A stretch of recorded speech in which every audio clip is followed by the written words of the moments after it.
The Prophecy of Isaiah.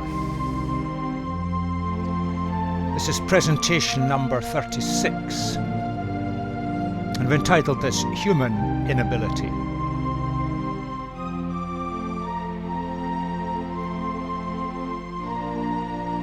Just reflecting back for a moment or two, Isaiah had pictured God himself entering the situation of humanity, coming as a suffering servant, and to win victory by allowing himself to be destroyed. An amazing insight, which was fulfilled totally in Jesus. He was humiliated and tortured to death, and he did it willingly. And he did not retaliate. God allowed Jesus to be utterly humiliated. We just have to stop and ponder that. It's mind-blowing. The principle: suffering robs evil of its power to control humanity. And Jesus robbed evil of its power to control you and me. He broke the power of rebellion in humanity so that we could be set free. And this was an utterly foreign and revolutionary idea that Isaiah had grasped from God. Spiritual success comes through suffering and failure.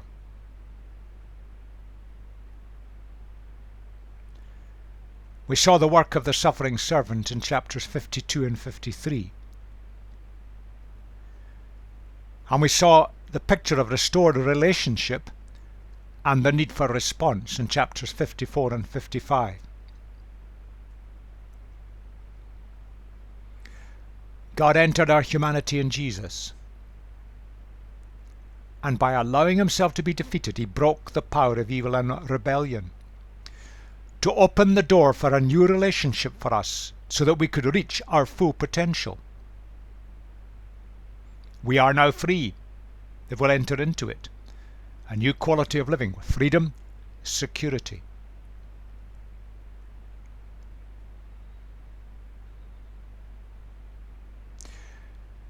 God's people, we're called to live quality lives in obedience. And Isaiah has pictured already the inevitable consequences when we mess up. For the people of Judah, it was exile. There are parallels for the West today. He pictures the coming of the suffering servant, God doing for us what we cannot do for ourselves. But the problem is, how do these two things fit together? And that's the theme of the last 11 chapters of this book. Human accountability. How does it relate to God's provision? It can be seen this way. God gave us the freedom of choice. We can live God's way, or we can choose not to. That is the inevitable consequence of God making us as spiritual beings. Freedom of choice. If we want to live God's way, God enables us to do it, because we can't do it on our own. That's the divine partnership. That's what Isaiah had grasped. He saw the failure of his people, the failure of the leadership of his people. He saw the provision of God in the coming suffering servant king, and he saw that they still had to respond. We have to choose. But God enables. And in a sense, that almost summarizes the whole biblical picture. Isaiah works that out in these 11 chapters.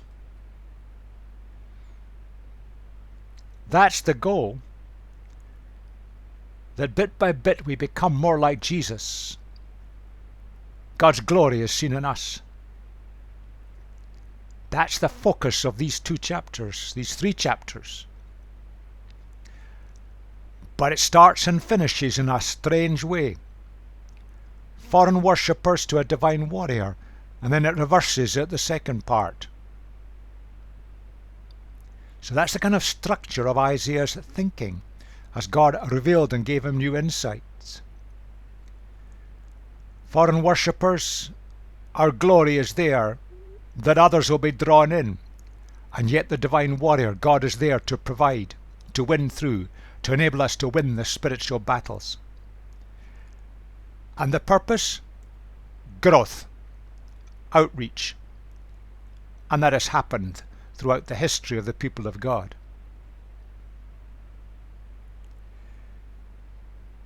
Now let's move into chapter 56. This is what the Lord says: maintain justice and do what is right, for my salvation is close at hand, and my righteousness will soon be revealed. Blessed is the one who does this, the person who holds fast, who keeps the Sabbath without desecrating it, and keeps their hands from doing any evil. Let no foreigner who is bound to the Lord say, the Lord will surely exclude me from his people. Let no eunuch complain, I am only a dry tree, for this is what the Lord says: to the eunuchs who keep my Sabbaths, who choose what pleases me and hold fast to my covenant, to them I will give within my temple and its walls a memorial and a name better than sons and daughters. I'll give them an everlasting name that will endure forever. Called to quality lifestyle. And is pictured in a strange way, keeping the Sabbath and avoiding evil.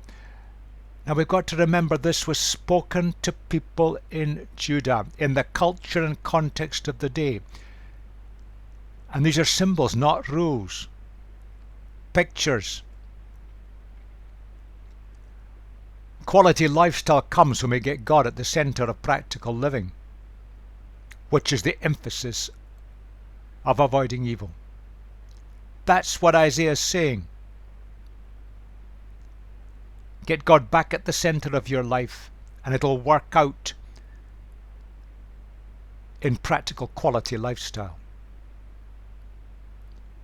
He speaks of complete foreigners coming to serve God.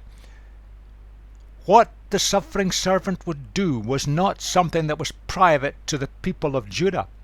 This was for the entire population of the world, all humanity. And Isaiah pictures that.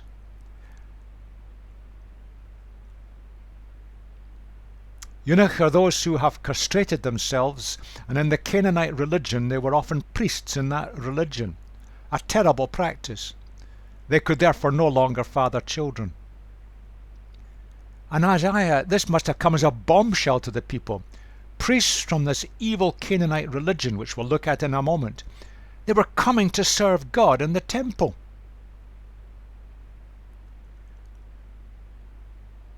What the suffering servant has achieved opens the door for all humanity, no matter who they are, what their background is, what they've done to others, to themselves. The door is opened. Isaiah grasped that and saw that magnificent picture. But the passage goes on, and foreigners who bind themselves to the Lord to minister to him, to love the name of the Lord, to be his servants, all who keep the Sabbath without desecrating it, and who fast to my covenant, these I will bring to my holy mountain, and I will give them joy in my house of prayer. Their burnt offerings and sacrifices will be accepted on my altar, for my house will be called a house of prayer for all nations. The sovereign Lord declares, he who gathers this exiles of Israel, I will gather still others to them, besides those already gathered. This is going to be big. This is not exclusive to the people of Judah. You see, God's glory was to be seen in his people. They had failed in that, and Isaiah has pictured that in the early chapters of this book. God's glory is to be seen in his people, and others are to be drawn in, no matter who they are, what their background is. Growth, development. And Isaiah puts in the bombshell when he says this will even include outsiders, people who have been totally opposed to the people of Judah, who've attacked them, caused them problems, outsiders, and even some Canaanite priests, that terrible and evil religion. There are no restrictions. The suffering servant will achieve everything and open the door, but it all centers on God's glory being seen in us through our obedience and our commitment, and things will expand outwards and onwards. and the outsiders will be in the positions of leadership. And it will keep on going. Isaiah's grasped a magnificent picture. The people of Judah probably didn't fully get it then. Over the succeeding centuries they lost it almost completely. And they'd lost it and become an exclusive group in the days of Jesus. And Jesus broke through that. And because of what Jesus did in his life, death and resurrection, the good news of what God had done and God's glory seen in his people spread throughout the Roman Empire, which in due time fell, but the people of God, the kingdom of God, went on. The passage started with a solemn declaration. God says this. There's a general principle here. He made all of us. And he's redeemed all of us. He's bought us back. He came into our messy, filthy humanity in the life of Jesus. And through obedience and a life of love and graciousness, of suffering and torture and death, God broke the bonds that held humanity in rebellion. But it's up to us to respond. And the door is open even to those that were regarded as the worst outsiders at that time. And the same is true today. The door is open to all. And in this, the religious pedigree counts for nothing.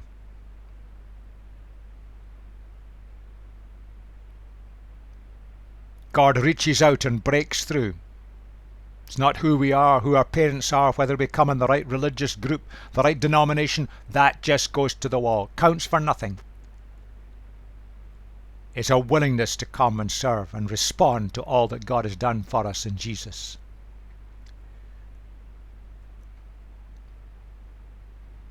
Let's move into the next stretch. It's quite long. We'll look at it overall, then I'm going to break it into two parts. Come, all you beasts of the field, come and devour all you beasts of the forest. Israel's watchmen are blind, they all lack knowledge. They are all mute dogs, they cannot bark. They lie around and dream, they love to sleep. They are dogs with mighty appetites, they never have enough. They are shepherds who lack understanding. They all turn to their own way, they seek their own gain. Come, each one cries, let me get wine. Let us drink our fill of beer, and tomorrow will be like today, or even better. The righteous perish. No one takes it to heart. The devout are taken away, and no one understands. Then the righteous are taken away to be spared from evil. Those who walk uprightly enter into peace. They find rest as they lie in death. And this is a picture of what was happening in the days of Isaiah. Leadership at every level was corrupted, and good and godly ordinary folk were suffering and being marginalized. The parallels with today are frightening. Now let me just break this up a little bit. The leadership class in the days of Isaiah. There were prophets, priests and kings, the three main leadership groups at the time. Isaiah describes them as blind watchmen. They basically don't know what they're doing. Watchdogs who can't bark, they prefer just to lie around sleeping. He's using poetic pictures to describe the leadership class of his day. They take and they take and they take, because it's all self-interest. And we only have to read the books of the kings in the Old Testament, or look at the historical documents from the time. The picture is frighteningly accurate.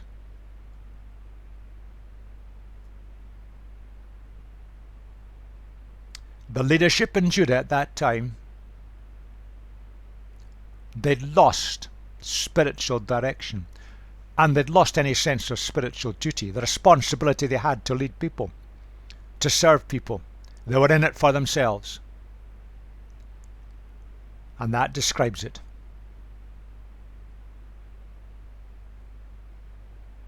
They became wealthier, and the majority went to the wall. And let's bring it back and fade out another part. That describes the leadership in the days of Isaiah. Now there were exceptions like good King Hezekiah and later good King Josiah. But in general, that's the picture. There are elements of that in our Western cultures today. And what happens to the righteous, the devout, the people who are seeking and trying to live for God, whose goal is to serve God, whose goal is to let God be at the center of their lives? The leaderships trundle on, pursuing their selfish agendas, and this is what happens. The people are not led, spiritual understanding evaporates, and one by one, these good and godly men and women die out. They find rest as they lie in death, and they are not replaced by the next generation. That is a picture which fits the picture of our 20th century into the 21st century in the West. Spiritual leadership, not at all, of course. There were many great and wonderful leaders. Far too much was that. We ran religious systems built on performance, pedigree, rule books,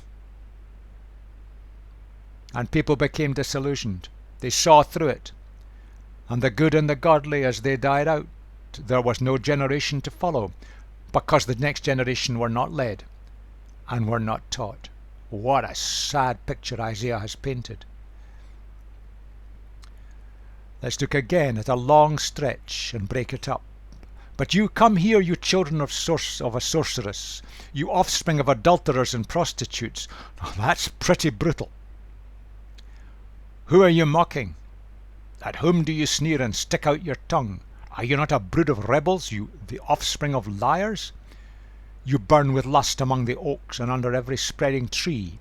You sacrifice your children in the ravines and under the overhanging crags. The idols among the smooth stones of the ravines are your portion. Indeed, they are your lot. Now that is a very vivid picture of the practice of Canaanite religion, which had infiltrated into the spiritual life of the people of Judah. Let me go on. Yes, to them you have poured out drink offerings and offered grain offerings. In view of all this, should I relent? You have made your bed on a high and lofty hill. There you went up to offer your sacrifices. Behind your doors and your doorposts you have put your pagan symbols. Forsaking me, you uncovered your bed, you climbed into it and opened it wide. You made a pact with those whose beds you love, and you looked with lust on their naked bodies. Again, many references there to practices in pagan religion. You went to Moloch, that's one of the gods of the Canaanite religion, with olive oil and increased your perfumes. You sent your ambassadors far away. You descended to the very realm of the dead, into the occult. You wearied yourself by such going about, but you would not say it is hopeless. You found renewal of your strength, and so you did not faint. Whom have you so dreaded and feared that you have not been true to me, and have neither remembered me nor taken this to heart? It is not because I have long been silent that you do not fear me. I will expose your righteousness and your works, and they will not benefit you. When you cry out for help, let your collection of idols save you. The wind will carry all of them off, a mere breath will blow them away. But whoever takes refuge in me will inherit the land and possess my holy mountain. Brittle, vivid, and accurate to history. Isaiah spoke of a leadership pursuing its own agendas, and the good and the godly suffering as a result, and the society slowly deteriorating. Now he speaks about the wider society. Now let's go back to the first part of this stretch.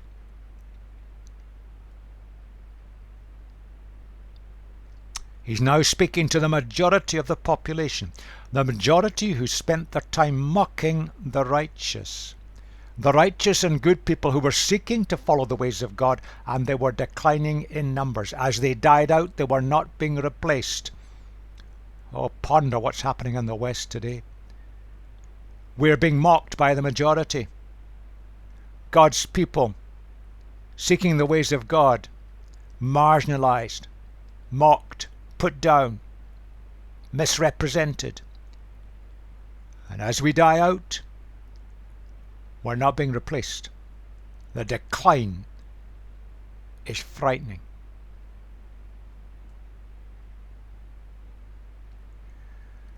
So they'd come back to this pagan religion, which had grown up over many centuries, and despite what God had said, had not been removed totally from the land. And now it had grown and developed. A lot of it was built around fertility rights, the fertility of the land, but also human fertility. And that meant that religious prostitution was a strong feature.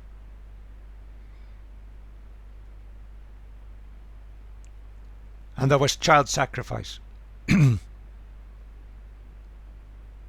The way that sexuality is attacked, perverted, destroyed, and the next generation suffer, the children. God was seen in created objects. And in a sense today we're doing the same with our materialism. But this pagan religion made demands. You must come. You must come to the temple. You must give the offering. You must provide the money. You must provide the resources. And if you really want to please God, get involved in the religious prostitution. This was the common pattern of the day. That's why God was so much against it, because it corrupts and destroys a society. You see, religious performance, and there's a lot of that today, in all religions. We're trying to manipulate and control life for the benefit of ourselves. In some aspects of religion, it's getting our meal ticket to paradise by performance, manipulation and control, doing things, not doing other things. That's the way religious performance goes. And Isaiah is pointing out that the ritual religion, the temple, which was continuing on right to the day the temple was flattened by the Babylonians, it was little better. It was being seen in the same way. And that is what's happened in our churches today. The thought forms of religion have infiltrated, undermined and destroyed. And in effect, going back to the previous section, it's as if Isaiah was saying, the outsider, the eunuch, the one who was castrated, who was a priest of the wrong religion, when they came to the Lord and genuinely served the Lord, they were better than this religious performance. Jesus said the same when he said they were coming into the kingdom, the prostitutes and the tax collectors. That was the bottom of the social heap of his day, in the same as the foreigner and the eunuch were in the days of Isaiah. And today, coming into the kingdom, I see in churches people who've come from backgrounds of suffering, abuse, addictions, and they are genuinely serving the Lord, and a new church is slowly being built without the religious performance.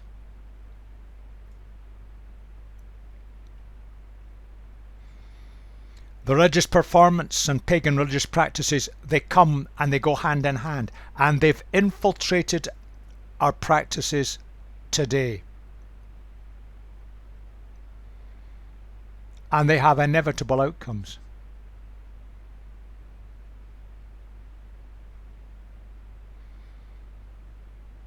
Throughout our society, we're seeing the abuse of sexuality.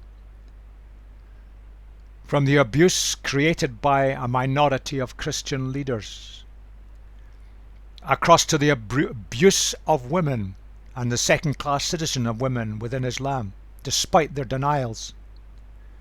And it comes back with a design to impress some deity. And it goes all the way up to United Nations, where policies, they attempt to pass them to separate love and family and responsibility from sexual desire. That's what's happening in our world. And it's damaging human beings. This is the closest relationship any two people can have. That's what God intended.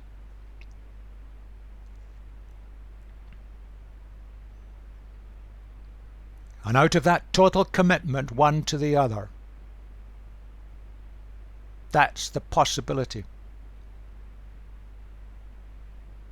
So that the next generation can be brought up in security because it comes from love and commitment.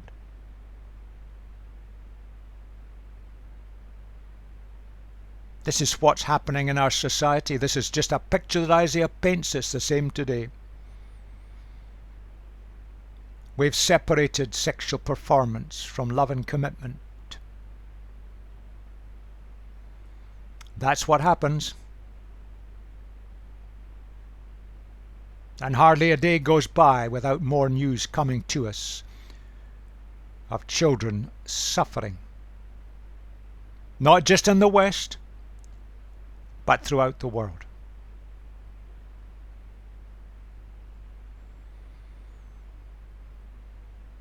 Isaiah paints a picture that's so true to life. Now let's look at the second part. He pictures, almost mocking them, all the efforts and energy people expend in a religious performance. Now think about it for a moment. You can see it in every religion, including many, many branches of the Christian church today in the West. It's a waste of time, it's hopeless, but they won't admit it. Where's the evidence it does anyone any good? It's pointless. Religious performance has no meaning if there's no reality behind it.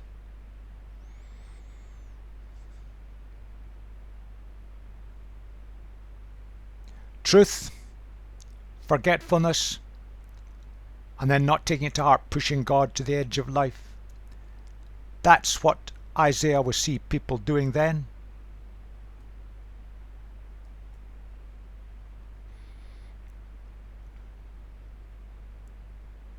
There's a very deep thought behind that one little question. You see, if every time we rebelled and did something wrong, if God reacted, well, we might sit up and take notice, but think for a moment. If God treated us the way we deserve, there wouldn't be many of us left.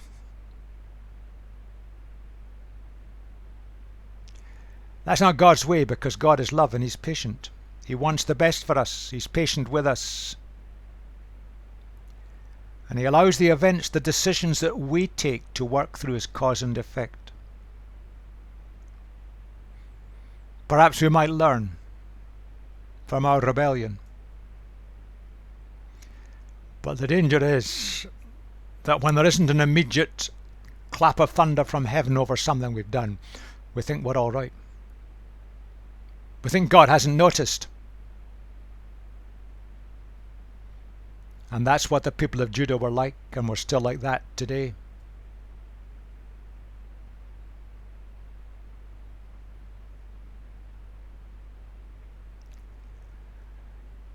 But that's what it comes to.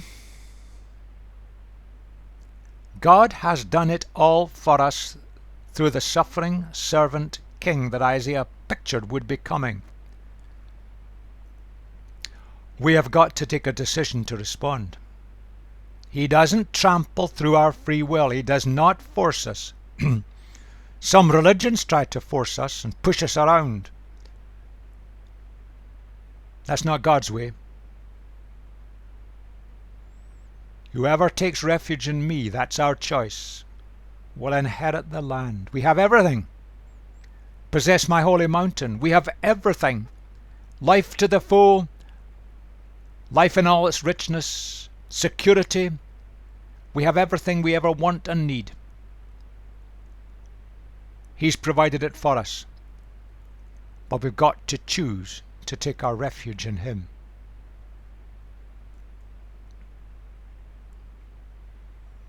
Before we move to the final section of this presentation, some quick thoughts about today. The picture that Isaiah has painted is frighteningly similar to today. While I use the phrase religious groups, and some of it applies to all, primarily I'm speaking about the followers of Jesus. That's true. In the West. Not in the world, but in the West. And that's too often true. To be able to do certain things, you must be trained in a certain way, you must be ordained, you must be a descendant, and so on. Ideas of apostolic authority which have no biblical basis. And that's also true.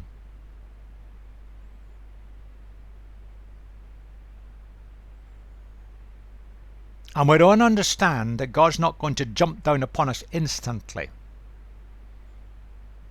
God is love, and He will not trample through our free will. But that's true in a lot of religious groups, including many Christian groups. Frightening. And there's a very deep thought behind that one.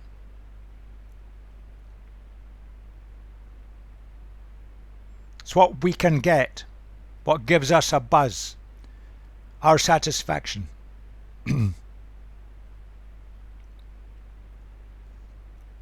We've got it upside down.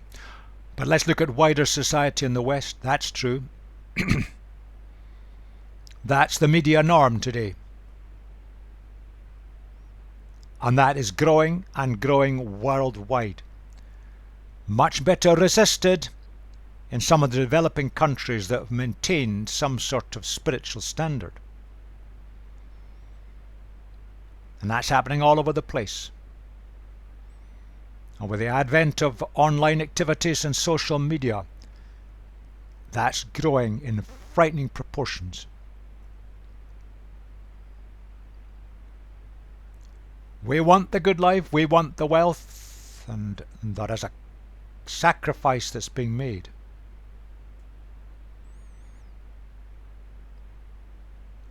And there's always that going on. You can see that in political centres, but you can see it in the wider society as well. And because God doesn't step in, drop upon us like a ton of bricks, He's ignored.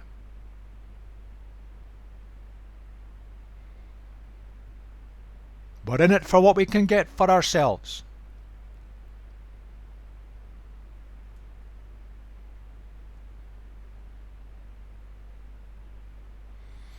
It's a challenge for us. You may want to come back to this frame and ponder it. It's frightening the number of people say, but I believe, and then they talk a load of rubbish. Things that are totally contradicted by the evidence. I am not of this persuasion, and they come up with another pile of rubbish which contradicts the evidence. The way of Jesus is not a way of make-believe and illusion. We've forgotten about all that Jesus has done. We've forgotten about the purpose and destiny that we're to live godly, beautiful lives for Him in His power and reach out to the world. And that's happened too often in Christian groups. We go through our procedures, our meetings, our services, our activities. We perform our rituals, and we do them all correctly, by the correct person in the correct way at the correct time. Utterly wasted, Isaiah would say.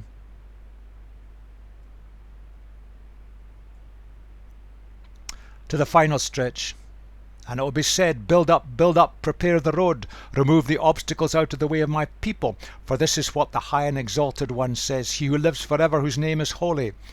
I live in a high and holy place, but also with the one who is contrite and lowly in spirit, to revive the spirit of the lowly and revive the heart of the contrite.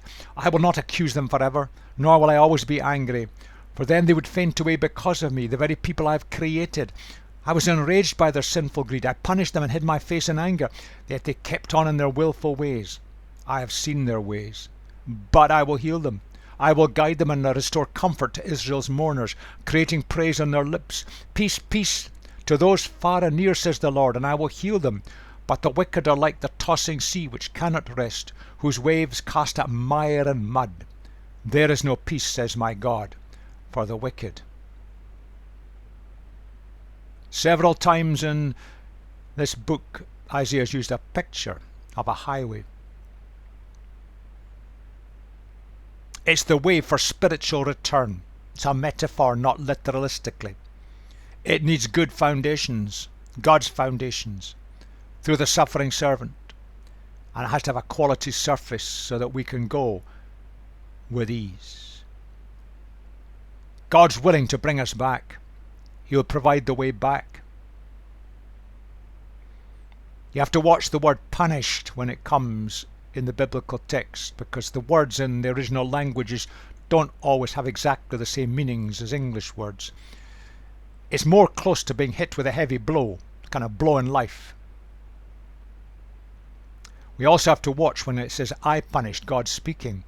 That is a way that Hebrew thought always saw God behind everything.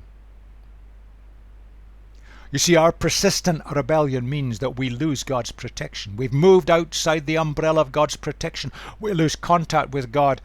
And in that sense, it's being hit with a blow. His face is hid from us. Our disobedience is pictured there.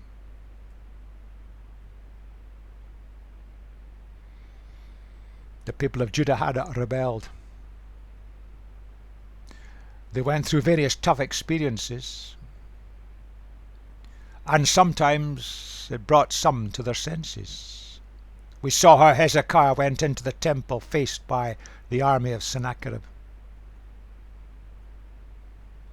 And there was a temporary change in the nation. But they just drifted back, and the only answer is God's direct intervention. And God directly intervened in the coming of the suffering servant king. But that doesn't contradict our free will. Where it's not forced upon us, we still have to respond. We'll pick that up just in a moment or two.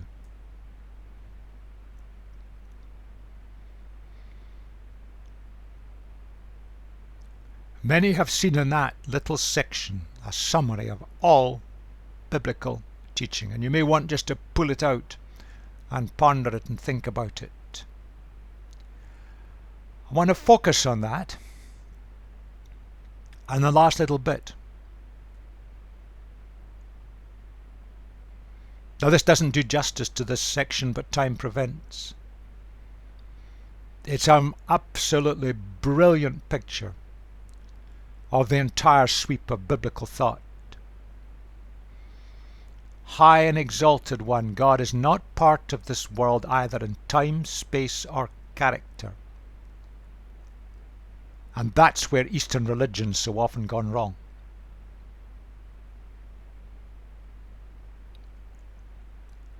And God, being the God outside everything, the Lord of glory, the exalted one, if we try to think that we can run our own lives, that we're good enough, we can push God to the margins, we're better than God, we know better than God, and we say, why doesn't God do it this way? We push God to the margins of our life. But God will come and live. He will make himself known. There will be a relationship personally with those who recognize we've messed up. We've got it wrong. We're not good enough. We're not gods. And it's the lack of recognition of that that's the weakness of Islam. And that last sentence carries a depth of meaning. God is beyond this creation. He's separate from it. Therefore, he's able to lift this creation that he made, to lift you and me, so that we can become what we are not by nature. He can lift us from our rebellion and the desire to run our own lives, and he can transform us inwardly in our spirits, affecting the entire life that's our life, our ways of thinking, our ways of doing, to revive the spirit of the lowly and to revive the heart of the contrite. When we are willing. That's a magnificent picture Isaiah brings to us. And it continues on the last 4 lines.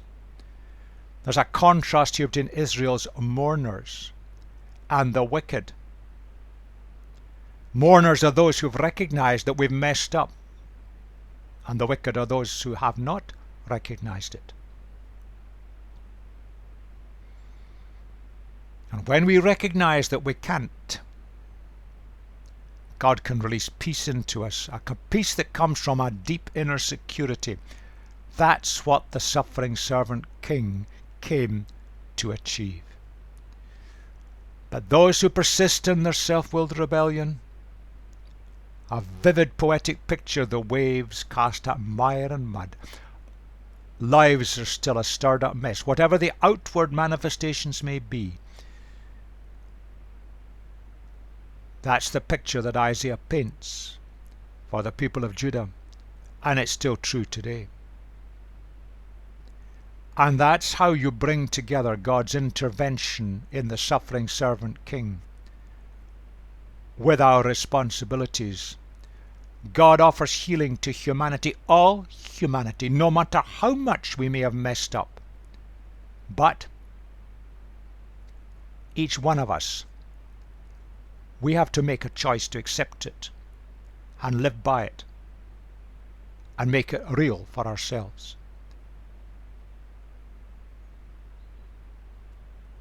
That's the prophecy of Isaiah.